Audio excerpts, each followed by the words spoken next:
Look at this massive, crowded courtroom at Nuremberg. Among the top Nazi officials on trial, Albert Speer was the only one who stood before the tribunal, admitted guilt, and expressed remorse. That single admission saved him from the gallows.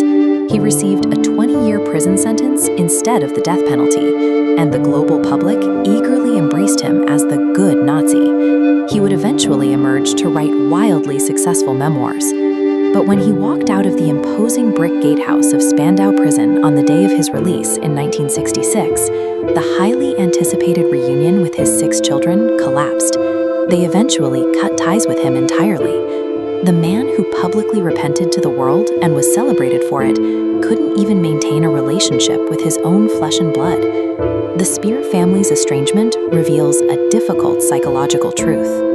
A highly public intellectual apology is often just a carefully managed performance, and the people closest to the perpetrator are usually the first to see right through it. For their early years, the 6 Speer children lived an isolated fairy tale existence right here, deep inside Hitler's inner circle in the Bavarian Alps.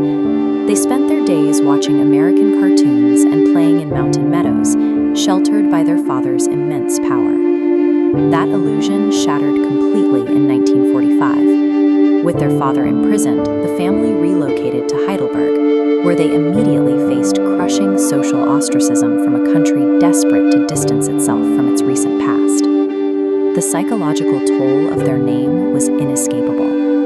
The parents even had to file the bureaucratic paperwork to officially change the youngest son's name from Adolf to Arnold, trying to erase the most visible trace of who they had been. Yet, they weren't surviving entirely on their own. As this diagram maps out, a secret school fund was organized by wealthy post-war industrialists, the very same men who had profited enormously from Speer's wartime slave labor economy were now quietly funneling cash through back channels to pay for the children's textbooks and school uniforms. The children grew up trapped in a bizarre vacuum. They were physically sustained by the remnants of the Third Reich's shadow network, waiting 2 decades for a father to come home and finally offer them the truth. When Albert Speer finally did come home, he immediately pivoted to the cameras. He spent his newly acquired freedom giving media tours, consulting with historians, and building massive wealth from his memoirs, rather than tending to the family that had waited for him. His eldest daughter, Hilda, confronted him directly. She wrote to him demanding to know how an educated, intelligent man like him could have accepted Hitler's aims and failed to oppose the systematic persecution of the Jews. Instead of taking emotional accountability, Speer replied with elaborate, defensive justifications. He offered her carefully worded evasions that read more like a legal brief than a father's honest confession. He actively chose to prioritize a lucrative public relations campaign over his own flesh and blood. His children were forced to accept that his highly publicized remorse was almost entirely self-serving. Facing this reality, his children scattered and forged their own paths. Albert Speer Jr. ran straight into his father's exact profession, becoming an architect. But their philosophies could not have been more opposed. Where the father designed monumental, totalitarian structures built specifically to dwarf humanity, the son deliberately focused on sustainability and creating democratic, human-scale urban spaces. Albert Jr. achieved staggering international success. He designed the master plan for Expo 2000 and the central axis for the 2008 Beijing Olympics, culminating in massive projects like the National Stadium. The son achieved the architectural immortality his father desperately craved, but failed to secure. Albert Jr. took the specific talents he inherited and applied them to build a career spanning structural rejection of everything his father's ideology stood for. His daughters, Hilda and Marguerite, took an even more direct approach. They channeled their inherited shame into aggressive social activism, dedicating their lives to fighting anti-Semitism and eventually opening their own homes to Syrian refugees. When they inherited a collection of Nazi-era paintings acquired by their father, they faced a critical choice. Knowing these works were highly likely plundered from Jewish families, they refused to keep them or quietly profit.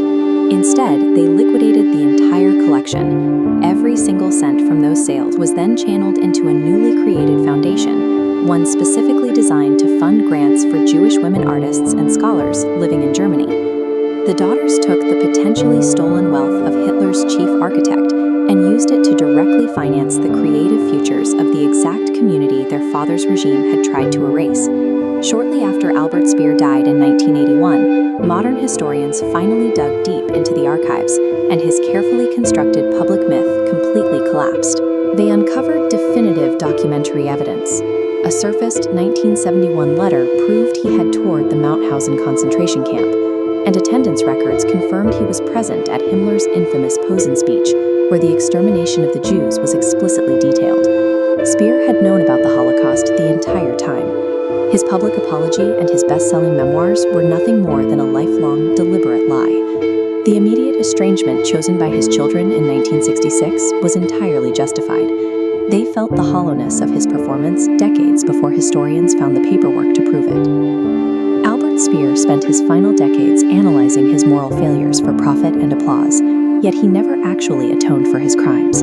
His children, meanwhile, never wrote books defending him or making excuses. Instead, they worked, spending their lives building democratic spaces and funding Jewish futures rather than hiding behind his PR machine. The father performed remorse for the cameras. The children actually lived it in the real world.